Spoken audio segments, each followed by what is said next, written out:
Okay, good morning everyone, or good evening or good afternoon, whenever you are listening. So today I wanted to talk a bit about core engagement for when you're horse riding. So I don't know if anyone does when they're riding, do you feel your core engaged? I do personally because I've been working on my position recently and I feel like my core is engaged the whole time. The reason this is really important is because we need a core for balance. So a nice strong core will help you in a scenario where the horse trips or the horse spooks or that kind of thing, or maybe your horse takes off. All these little things that happen from time to time where suddenly you're going one direction and you're going the other way. Obviously if you hold on with your legs it'll help, but also if you've got a strong core it means you're less likely to fly away, fall, all that kind of thing. Do you know what I mean? We've all been in that scenario where we've ended up hanging halfway off the horse and just about saving it, or ending up on the floor. So that's why I'm saying core engagement is quite important. And a lot of us or previously would have been taught before in years gone by. I don't know if it's changing. I know it's different in Pilates and potentially in yoga. I'm not fully certain. But they teach it differently, but before I used to always been taught like suck in your stomach, suck in to engage your core, when that actually doesn't necessarily happen. So if you suck in, you're actually just pulling the muscles in, and then it's like as well when you're engaging your core you should be able to breathe, which you can't do if you're sucking in because you're holding in the whole time, and you can only do it for a certain amount of time before you end up going okay. What you want to actually do when it comes to engaging your core is brace it. So imagine someone's going to hit you. Like, so same thing, if you brace, you tense like that. Well, you're going to do that with your core. Someone's going to hit you in the core, you're going to, in your abs, you're going to tense. That's how you do it. I know in Pilates, one of the things they do is if you're lying on your back, to get yourself to engage your core and get a hip tilt, is you pull your belly button through to the floor, which is another really good one. Again, we want to make sure it's engaged. You're pulling your belly button down, so you're pulling that in, but you're still able to breathe. The real thing here is the difference between non-engagement and sort of sucking in is the fact that we can't breathe.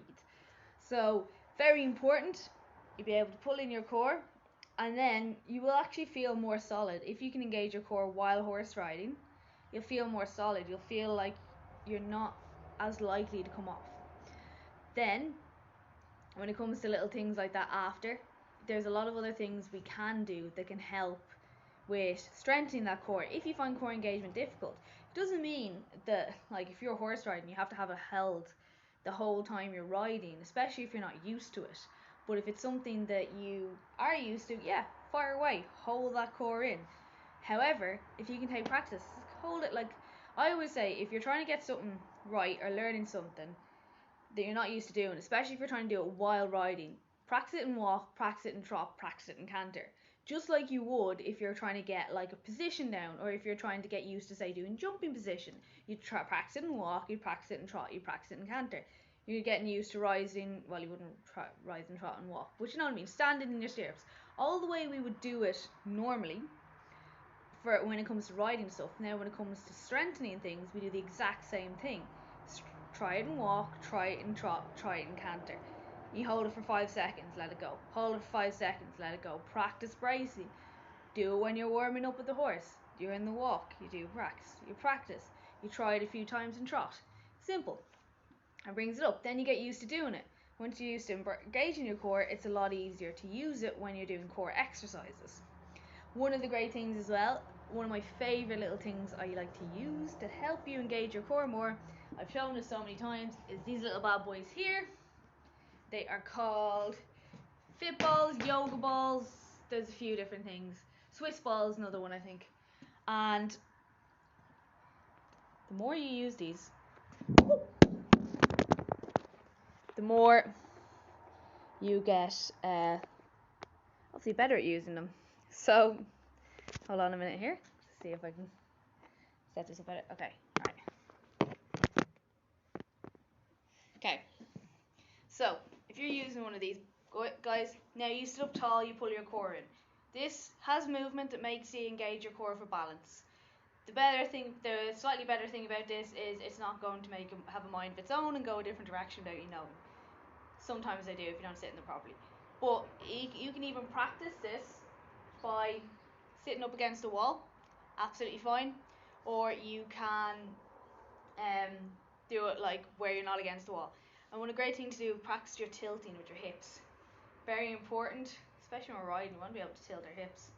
And it'll help you keep in those better positions as well. So if you find that you're constantly forward like this, you can practice your hip tilts on the ball. You tuck our hips underneath and come back, tuck our hips underneath and come back. It's one of these things that's really, really handy you can do. Then you can progress to other things like you can lift one knee and lower, lift one knee and lower. This is an exercise that's actually surprisingly difficult because if you're not used to engaging your core and sitting deep with your hips tucked, you can end up wobbling all over the place. You can make it harder again by lifting your leg out, lifting it out. But the goal here is to move as little as possible, and the way you keep yourself from moving as little as possible is engaging your core. If your core is loose, right, you're going to find, see, right, you're going to wobble more. If you can't engage your core, the same thing. If you list here, you come back and forward. See the way I'm moving around a lot? That's because the core is not engaged, and it's harder to keep balance while you're doing it.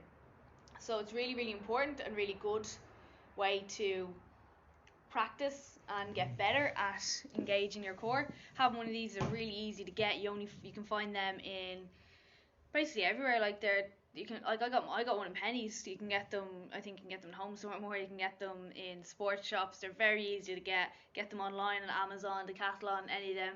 It's not going to cause you a fortune, and they're so versatile. And there's so much you can do with them.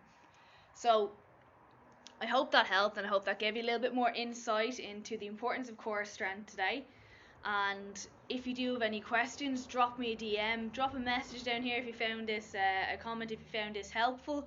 And if you are looking to do any work with me, you can find me here. Drop me a message. I do bespoke programs for equestrians and horse riders to help improve their riding and also to help rehab injuries, because that is very common with us, between impacts and muscle imbalances. It's all stuff that happens to us. And I am also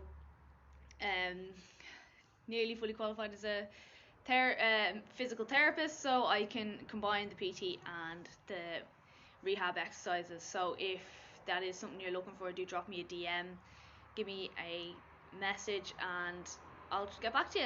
And you can also find me on my website as well. It's chrissyhfit, or Chrissy Hawkins, sorry, www.chrissyhawkins.com. So thank you for joining me today. As I said, any questions, drop me a comment, and hope you enjoyed this.